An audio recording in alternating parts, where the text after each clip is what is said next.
Hello, nerds. We are reviewing Aquaman, and this is your spoiler alert. It's been all weekend, so you've had plenty of time to see the movie, so I shouldn't need to do this, but I'm doing it anyway. Spoiler alert. Let's hit the intro so we can review the movie. Quiet on the set. Rolling. Hi, I am Bitsy Telek. Hey, I'm Hale Appleman. I'm Walter Kane. I'm Rene Aubergenois. Odo on Deep Space Nine. Michael Dorn, Lieutenant Commander Worf, Star Trek The Next Generation. Come and see me and hear me and talk to me and listen to me talk about myself. Hey man, this is Kevin Smith, often considered generally nerdy, and you are listening to what is often considered generally nerdy. On Generally Nerdy. You're listening to Generally nerdy. Generally nerdy. Generally nerdy. Okay, first things first, some business. We're trying a new format with reviews.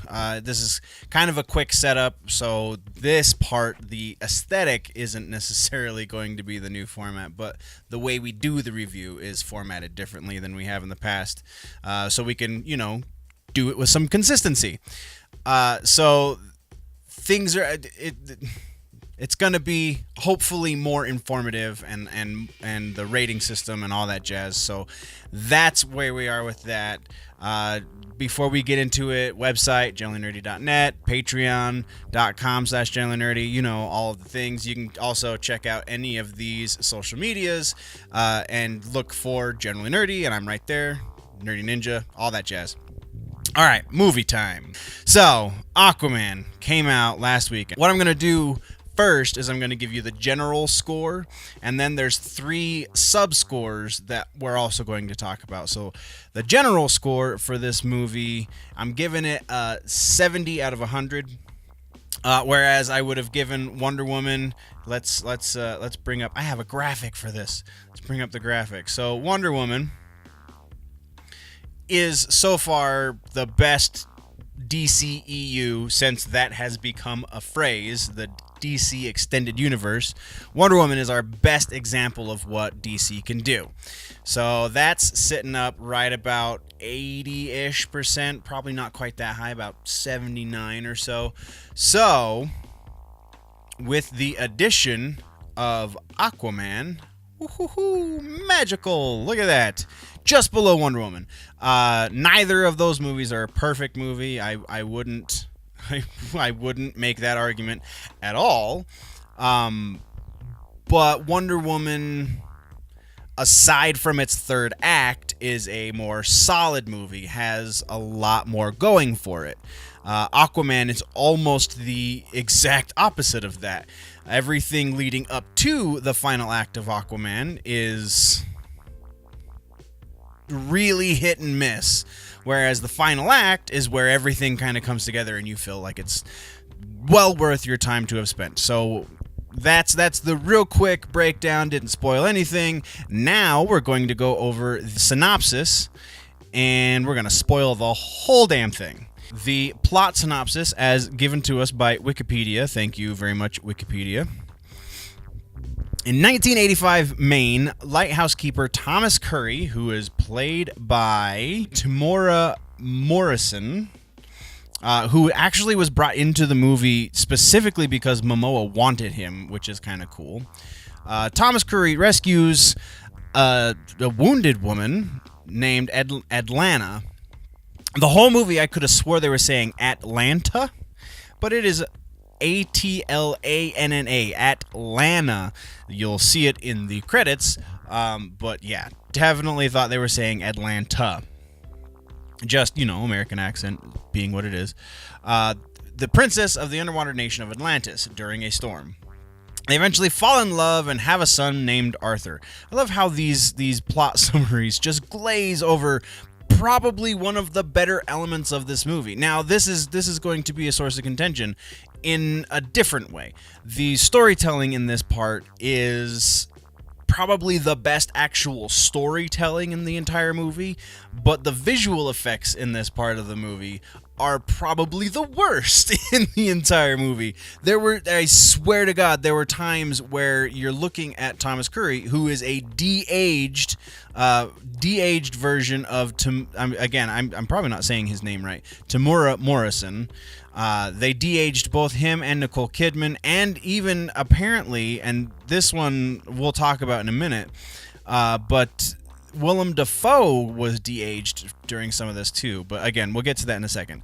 When you're looking at Thomas Curry, when you're looking at Aquaman's dad, before Aquaman was born and when he's a little kid, when they de-age the actor, he kind of looks like Keanu Reeves at some parts, and the other parts he looks like a Barbie doll. It just looks plastic and bad. The de-aging on Nicole Kidman was slightly better, though not much. And then I guess we'll just come out with it right now. Willem Dafoe, I didn't think he had been de-aged at all. I've seen some people talk about how Willem Dafoe's de-aging was the best. So if I didn't see it at all, then obviously I think it's the best as well. So you've got a real broad range of that de-aging nonsense. When really you could have just found another actor who was younger, who looked like similar enough. Like, it's suspension of disbelief either way. Whatever. Anyway, moving right along. They fall in love and have a son named Arthur, who is born with the power to communicate with marine life forms. Now, this is also a source of contention because at some points it seems like he can just talk to all of them. It's just he doesn't know how to tap into it. And then at other points, it seems like it's a power that comes and goes. Him being a half-breed, you would think that they would kind of play into the fact that he isn't full Atlantean, so maybe that's why it comes and goes, but there's no real factoring of that in. It's just he's a half-breed, but he has all of the abilities of all of the Atlanteans, all of the highborn Atlanteans anyway. So that was a weird thing. Atlanta is forced to abandon her family and return to Atlantis, entrusting her loyal advisor, Nudis Volko, the mission of training Arthur. Under Volko's guidance, Arthur becomes a skilled warrior, but is rejected by the Atlanteans for being a half-breed, and ultimately leaves Atlantis behind. That's changed slightly. If you remember in Justice League, Aquaman was pissed off that his mom left him when he was a kid. In this movie, he's upset with Atlantis for sacrificing his mom, for killing her, effectively. That's a little bit of a difference, though I understand what James Wan was doing when that happened, because you gotta make that better. You gotta fix the direction we're going from Justice League, and that is an acceptable way to do that, and actually is a better character motivation for the story we're sitting through, the story that Wan wants to tell us. Continuing on, 1 year after Steppenwolf's invasion, so this is pretty close to immediately after Justice League, Arthur confronts a group of pirates attempting to hijack a Russian naval nuclear submarine. Their leader, Jesse Kane, dies during the confrontation, while his son, David Kane, vows revenge against Arthur. This is the birth of Black Manta. This is also the biggest issue I have with this movie. This is the glaring example of it, though it does happen throughout the entire movie, is the dialogue that these actors, because apparently the guy who they got to play David Kane, aka Black Manta, is a really good actor, Yahya Abdul Mateen II. I haven't really seen him in anything, though he was in Greatest Showman. Here, I'll pull him up. He was in Baywatch, so that's not really working for him. He was in The Get Down, which apparently he was also very good in. Not very good in this movie. It's the thing I kept hearing as I was watching other people's reviews and listening to other people's reviews. The thing I kept hearing is everybody came into this kind of expecting a little bit of cheese, and also the movie, knows that it's kind of cheesy. It's a comic book movie. It understands. James Wan has never been shy about saying, I wanted to make a movie that knew what it was. And that's what he did. But this isn't cheese. That's the thing that I feel like a lot of people are missing. What happens in these Black Manta scenes, specifically this first one where his dad dies, is melodrama, not cheese. What happens in the dialogue with Jason Momoa through most of the movie, that's cheese. Those cheesy jokes and so on and so forth. This serious overacting and just the bad everything about this that screams B movie, that's melodrama. I mean, we could look up the definition, but that's just a waste of time. David later targets Atlantis at the behest of Orm, Arthur's younger half-brother and Atlantis' king, who uses the attack as a pretext to declare war on the surface. King Nerys of Zebul swears allegiance to Orm's cause, but his daughter Mira, who has been betrothed to Orm, refuses to aid them and journeys to the surface to ask Arthur for help. Earning his trust by saving Thomas from a tidal wave sent by Orm, Arthur reluctantly accompanies Mira to a rendezvous with Volko, who urges Arthur to find the Trident of Atlan, a magic artifact that once belonged to Atlantis, Atlantis' first ruler, in order to reclaim his rightful place as king. They are ambushed by Orm's men, and Mira and Volko escape without having been seen, while Arthur is captured. This is apparently either this scene or it might be something later, but I think it was this scene. There's the Annabelle Easter egg. If you're looking, then I believe it's here. So when Mira saves Tom Curry in the tidal wave, this is the first example of her using her power, which is hydromancy, or the ability to control water. And this is the first fantastic example of the special effects in this movie. If there is one thing that this movie has spot on, it's the visual effects. It's the look and the aesthetic of this movie. I feel like this is perfect, and that's what got it to through a lot of the really bad parts, because there are some really bad parts. But her use of the power is literally pulled from the pages of the comic books. There are quite a few things about this movie that came directly from the comic, directly from Jeff Johns' New 52 run. Even the switch of the origin story, in that Arthur is the bastard child and not Orm, that comes from the New 52 Jeff Johns run, and then the Mira's powers and the way they look, all of that is New 52, and it again looks like it came directly from the pages, and that is the biggest saving grace, and potentially, if that's the lesson that Warner Brothers learns from this movie, will be the thing that saves the DCEU. So continuing on, Orm visits Arthur in captivity and announces that Atlanta was executed for the crime of having a half-breed son, blaming Arthur and the surface for her death. He offers Arthur an opportunity to leave forever, but Arthur instead challenges him to a duel in a ring of underwater lava, the Ring of Fire. This whole sequence was very, very visually stunning. Was really, really a wonder to look at. Orm gains the upper hand and nearly kills Arthur before Mira rescues him, again using her aquamancy, watermancy, whatever. Together, Arthur and Mira journey to the Sahara Desert, where, alright, so this is glossing over another thing, in that they have this key that Volko, that was the whole reason they had the scene with Volko, is because they have this key that they can't unlock, or it's weird. You got to unlock the key. It's a recording that they can't watch because the technology is too old, even though it's this crazy Atlantean technology.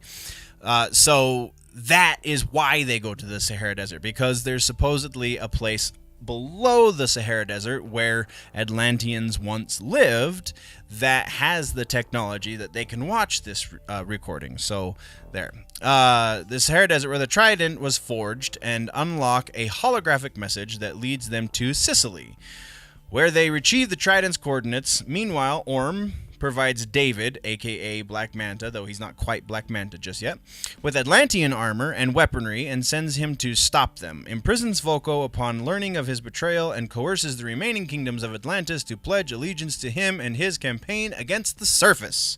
Meanwhile, David spends time heavily modifying Orm's technology. Alright, so this is where Black Manta becomes Black Manta, and this is the only scene where his character actually works, and it's probably because it's the only scene where he doesn't really talk. And even I say his character works, that's a bit of a stretch even in this scene where he has like 2 lines of dialogue, where he's creating the Black Manta costume, the suit and the weaponry. And I thought he was a pirate. Since when do pirates have doctorate degrees in tech? There's no sense to this. They don't establish his character as being very smart, which just because he's a pirate doesn't necessarily mean he's not smart, but just because they want him to be Black Manta means all of a sudden he has the ability to modify this alien technology, because that's exactly what it is. It looks like it's from another planet. Just because it's from under the ocean is irrelevant. It is alien. It's very foreign to him, but he suddenly can just modify it to do exactly as he wishes. Yeah, he has a prototype helmet that's too small, and then we get a really lame Jaws joke that didn't even strike me as a Jaws joke at first. And then you think about the line of dialogue, I'm going to need a bigger helmet. We're going to need a bigger boat. Didn't land. Nobody laughed. It wasn't funny. So there's that. And then also the thing that we just glossed over is Volko being imprisoned by King Orm, or Seamaster. Learning of his betrayal. There's no setup for this. This was another, I guess in the scheme of things, this is more of a minor issue, but it's still an issue that kind of comes out of nowhere, because all of the sudden the King Orm just knows that Volko has betrayed him. There's no establishing scene where Orm gets information from one of his officers. There's no scene where Orm overhears him saying something to Mera. It's just all of a sudden we're following Mera and Aquaman through the desert, and then we're back under the sea in a shot that really could have been thrown away if not for the fact that Volko gets arrested. And it's just what just happened? Why? How? There's so much is going on in this movie, and at the same time as all this is happening, when we're following Mera and Aquaman, there's apparently a love story going on here, though that doesn't play out at all. The movie is telling you that Mera is falling for Arthur, or Aquaman, however you want to call him. But you don't see that. That might be partially due to Amber Heard's performance, because that's also an issue with this movie, is just the fact that Amber Heard was cast. But whatever. It could be, her very cardboard performance, or it just could be that they don't ever actually show it. She has lines of dialogue that say that tell us that she might be falling for Arthur, but it's never explicitly laid out in any visual way. We don't see her falling for him, and it's really weird. So either they didn't play that up enough, or they're trying to set up something for the next movie where it can be more of a romantic thing, more of them actually becoming a couple. But even that isn't set up very well. So it's really, really weak. And we're moving on. In Sicily, a fully armored David, now calling himself Black Manta, ambushes Arthur and Mera and injures Arthur before being thrown off a cliff to his apparent death. And this was something that it's always a thing. You don't want to kill a character off screen, because then nobody believes is actually dead, because that's kind of a cinema rule. If you don't see the death, then it doesn't count.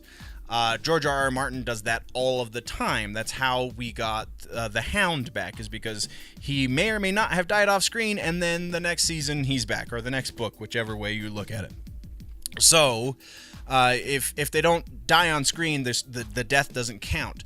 This looked like they were just killing off Black Manta. I'm super grateful that they didn't, because that is one of the things that Marvel has always done poorly. That's one of the things they've always done poorly in Star Wars, outside of the Holy Trilogy, is killing off their villains, and that's not setting up a good storytelling. It's setting up flashy things, but not good storytelling. Continuing on, Mira nurses Arthur's wounds as they journey to the Trident's whereabouts, and encourages him to embrace his identity as a hero. Oh, before we continue going, there's another thing in that Black Manta fight where he ambushes Arthur and Mira. The first time they fight at the beginning of the movie, he has a blade that can't penetrate Aquaman's skin, because it's human made, it's not Atlantean made. We don't know that. That is not established until this fight scene, where he says, "Now I have Atlantean steel," and then he cuts Arthur. So the rules, while technically consistent, are really hazy as far as this movie goes. The rules of combat, the what powers actually Aquaman has. Apparently it has to be Atlantean steel that can hurt him. So sometimes he's bulletproof, but he's not. It's again, they do establish the rules if you're paying attention, but if you miss that one single line of dialogue that's maybe 3 words long, then you're going to be so confused and lost. I feel like they could have given a little bit more in that area as well. All right, now let's continue. Arriving at their destination, Arthur and Mira are attacked by a legion of amphibious monsters known as the Trench, or the Beasts of the Trench. Wikipedia, get your vocabulary right. But manage to fend them off and reach the wormhole that transports them to an uncharted sea located at the center of the earth.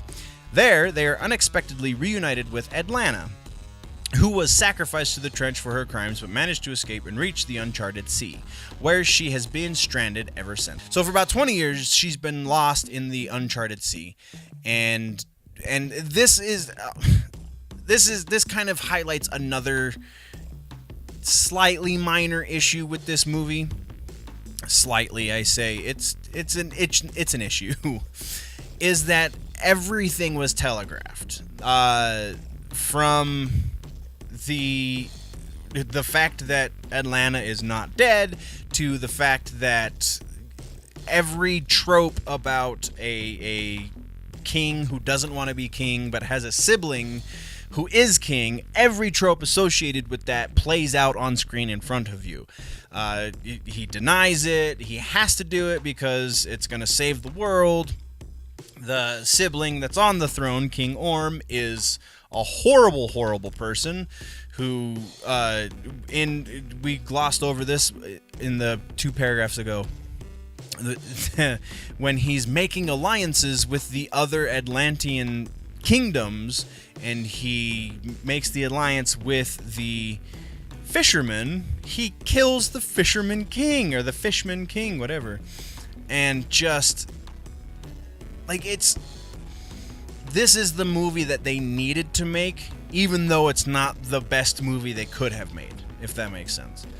And we'll get into that as soon as we're done going through this plot. We've only got 1 more paragraph to go, so let's just finish it.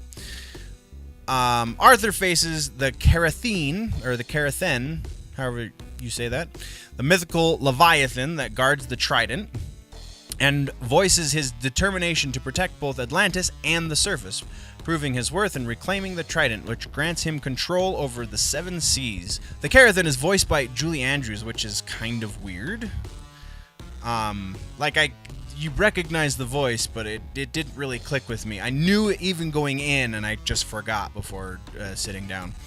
So that was an interesting performance. It's really a scene of dialogue, so she could have done her cameo in the Mary Poppins reboot movie that they're doing, but whatever, that's neither here nor there. Just this scene where he faces the Carathan and where he gets the trident, I feel like this sets up the Carathan as being something. I was expecting it to be something other than what it was. It kind of looks like a crab with a bunch of tentacles coming out one side when you finally see it in the following scene. I was expecting more Cthulhu-ish and less crustacean, but, you know, that's just me. Continuing on. Orm and his allies lead an army against the crustacean forces of the Kingdom of the Brine, with the intent of completing Orm's surface battle preparations. However, Arthur, Mira, and Atlanta, with the assistance of the Carathan, intervene and lead an army of marine creatures in battle against Orm and his followers, who renounce their obedience to Orm and embrace Arthur as the true king upon learning he wields the trident. This is an interesting battle because if he has complete control over the creatures of the sea, then how are they still riding their steeds? But whatever. Continuing on. Arthur defeats Orm in combat, but chooses to spare his life, and Orm accepts his fate after discovering Arthur has found and rescued their mother.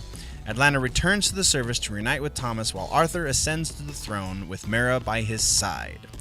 In a mid-credits cutscene, Black Manta is rescued by Dr. Stephen Shin, a scientist obsessed with finding Atlantis, and agrees to lead Shin there in exchange for his help in revenge on Arthur. And credits continue to roll. So, we touched on the biggest issues. Amber Heard, melodrama, and tropes. Oh my god, tropes. We didn't touch on this well enough. No exaggeration, in the first fight scene with the David Kane and his dad before he becomes Black Manta, there are 3 times where Aquaman, or Arthur, whatever you want to call him, throws his hair, and then the camera dollies in on his face, and it is, oh man, overusage of slow motion during action scenes, really ridiculously overly dramatic push in, like I just said, the dolly push in on Aquaman's face, and throwing of the hair and looking over the shoulder. In one scene, it happens 3 times. It's excessive. I'm not the most well-versed person when it comes to film and movie making and so on and so forth. I do know a little bit, though, and that was something that stuck out like crazy. But in spite of all of its flaws, in spite of everything that you could pick apart on this movie, in spite of all of that, this is still an enjoyable movie. This is a prime example of a movie that is greater than the sum of its parts, because if you were to take apart any one element of this movie, it would be not great, unless it's the visuals. The visuals are the only thing, again, that are absolutely fantastic. And but it was still a fun ride. This is the movie that they needed to make. They could have made it better, absolutely could have made it better, but this needed to happen, very likely in this way, because this wets the palate. This cleanses everything bad that we had before, gets rid of all of that, and sets up at least a new Aquaman. The rest of the DCEU is very much yet to be seen, but at least we have Aquaman taken care of, and Wonder Woman taken care of, because Wonder Woman 84 just finished primary photography. Since we're not doing the Weekend Nerddom this week, I feel like that's something we should bring up. Wonder Woman just, I believe it was yesterday, they posted that primary photography had finished and they are moving into post. So we are on track for Wonder Woman. But anyway, Aquaman. If you haven't seen it, it is now after opening weekend, so I'm sorry I just spoiled the whole movie, but you had technically 5 days because it came out on the 15th if you're an Amazon Prime user, but whatever. You've had time to see the movie, so if you've watched this far, then you don't care about spoilers. Now let's finish going over the rest of our rubrics as I lose my page in my notes. There we go. So, we did the general score. 70. The mythology score, this one's going to get high because, like I said, this is basically directly from Jeff Johns' run in New 52. The only dings against it, Black Manta's armor is not technically Atlantean in the source material, and that's kind of it. The rest of this is really, really solid mythology. So mythology score, you're getting a 95 easy.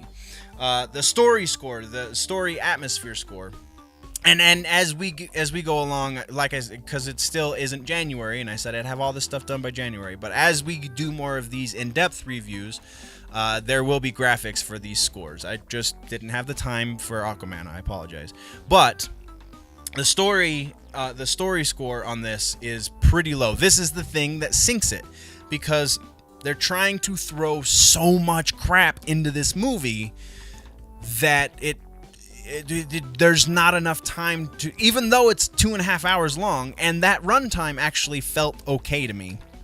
I have no issue with a 2.5 hour movie if I'm entertained the whole time. And in Aquaman, I was definitely entertained the whole time. So, story though was really, really lacking. The story grade is gonna be a 50 out of 100. It was just bonkers. It was all over the place, and it didn't cover. It did a lot of tell, not show, on things that it didn't need to, and then it didn't show anything on some of the things that it did need to. Just, again, kind of all over the place. And then the third section that we score now is the enjoyability score. Was it enjoyable? I've said it many times already in this review. Absolutely. This movie was so freaking enjoyable. That really makes up for a lot of the issues in the storytelling. So on the enjoyable scale, we're going to give it about an 80. I know that the average doesn't work out, but again, this movie is better than the sum of its parts. And that, guys, is the review for Aquaman. Thank you very much for joining me for this. If you have yet to see the movie, definitely go out and see it. I do recommend you catching it in the theaters. If you have seen the movie, let's talk down in the comments section. What did you think? Do you agree with the things that I had to say about the movie? Let's talk about that. Again, the website, generallynerdy.net, patreon.com/generallynerdy. You can click the stuff right there to go check out other things on the channel. But before we go, guys, before we do any of that stuff, we gotta always remember that if it's generally nerdy, it's probably here.